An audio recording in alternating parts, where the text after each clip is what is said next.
What's up, guys? So there's a lot of good stuff going on right now for the Yankees. We talked about where they stand in terms of the playoffs, but specifically, there's some things that that are standing out and potential awards that could maybe be won. And I just want to acknowledge them and recognize them. So obviously, we have Gerrit Cole up front. He's going to be a Cy Young candidate. There is no overwhelming favorite right now in the American League for the Cy Young Award. If he keeps going on the road that he's going, chances are he'll even though he's missed 2 starts, maybe 3 starts on the COVID list, there's a chance he can win 17 or 18 games.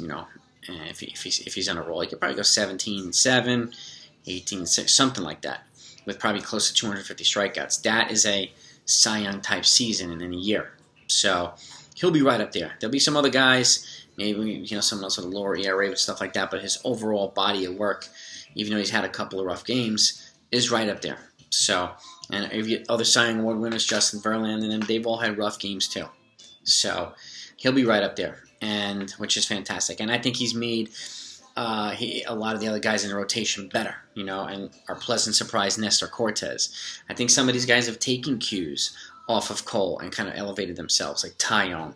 And I also think that Cole has kind of been motivated by some of these guys, performing out over their expectations well, and I think it has motivated him to kind of perform as better than he thought he might perform as well. So I think they're making each other better, which is a fantastic thing. Now moving over to the bullpen, unfortunately we have Britton probably out for the remainder of the season, and we have Chapman, who's just all over the place. And we've talked about this recently, where he should be put in lower. And Boone had kind of alluded to this recently.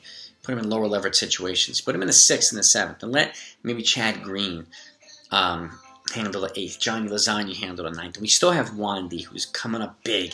Joelly, Clay Holmes, a lot of these other guys. If Ridings comes back up, you have a bunch of other ones too, like Albert Abreu. We have some arms that can handle these innings, so that they can hand the ball over to Loaizaga, and so that Loaizaga doesn't have to throw 2 innings a lot of times either. So we have enough of these guys to offset.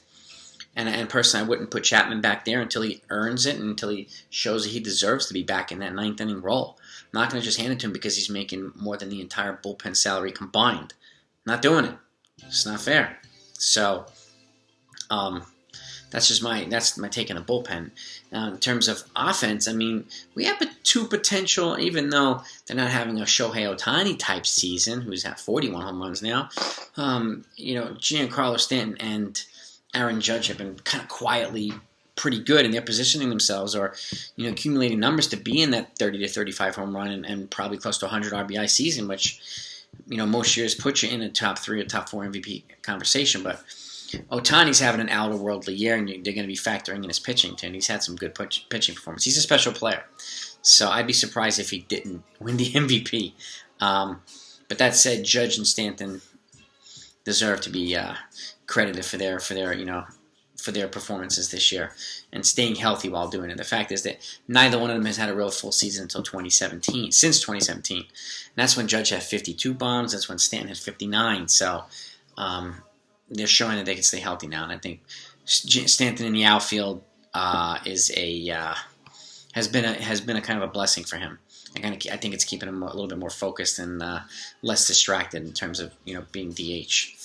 And he's still hitting the cover off the ball too, so that's good too. And and I think Rizzo and Gallo will come around a little bit more. Gallo, I think moving him down in the lineup a few spots and moving other guys up, like Odor or Gio or something like that, would be a good idea right now until he gets a little bit more consistent.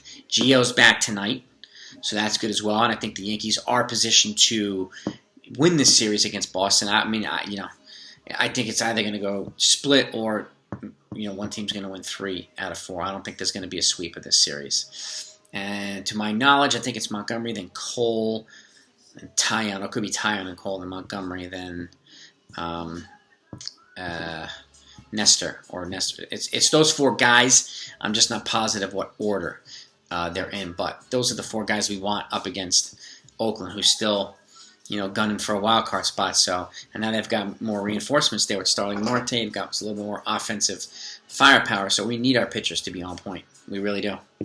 And so we need and they've been kind of the backbone of this team this year. The pitching rotation, extremely well.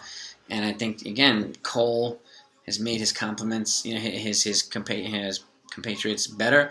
They've made him better. So I think overall it's been a collective, good, solid body of work.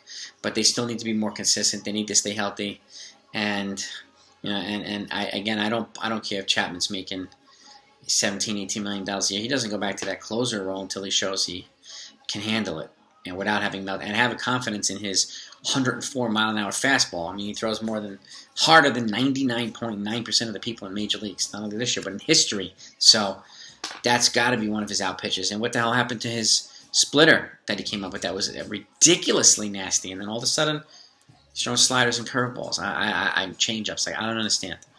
I don't understand.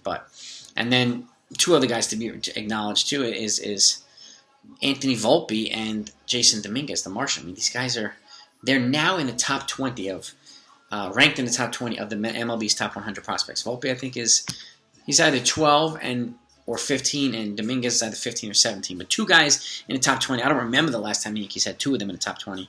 And Oswald Peraza's in the 60. So they're looking good. Now, I would continue to draft some pitching and position players and keep developing the way they're developing them. But the Yankees need, I think, to do a better job at developing more starting pitching. So I like Hill. He's contributed. I mean, he might make the postseason roster.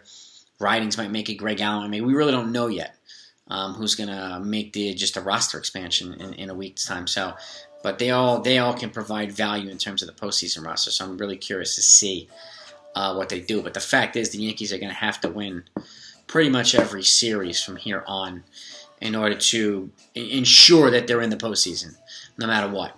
So, and I also want to give credit to not only Cashman but Aaron Boone. I mean, he outmanaged Cora when the Yankees played Boston. And I want to say something that might piss some people off, but like, if we're going to criticize Aaron Boone for some bonehead moves, and he's made some bonehead moves, so and I've gotten on him too, then we have to criticize guys like Joe Girardi, who was beloved here as a Yankee. But look what he did last night with the Phillies. Okay, just take a look if you haven't seen it. Okay, and you'll know exactly what I mean. So if you're going to criticize one, you got to criticize the other. There's no exceptions. End of story. So it's got to be that way. It's only fair. It's only fair. So they're both good managers, okay? They're not Hall of Fame managers or whatever. They're not tenured enough to do that. He's obviously got a ring with the Yankees. And I think Boone, if he stays here, will eventually get one too with the Yankees. If he stays here. This is his contract year, his walk year. So we'll see what happens. But that's that. I wanted to credit those guys because we are, and I think a team that's going to go far needs to have guys in contention for like Silver Slugger, Cy Young, MVP, things like that to a certain degree. Or guys not far off, or having kind of good production across the board. And since the Yankees have not had that, they needed to have guys kind of on the top end, kind of front-loading this crew, kind of carrying the heavy load. And they have some guys who've been doing that. So I want to give them credit for it. So you give me your insights, guys. Let's talk.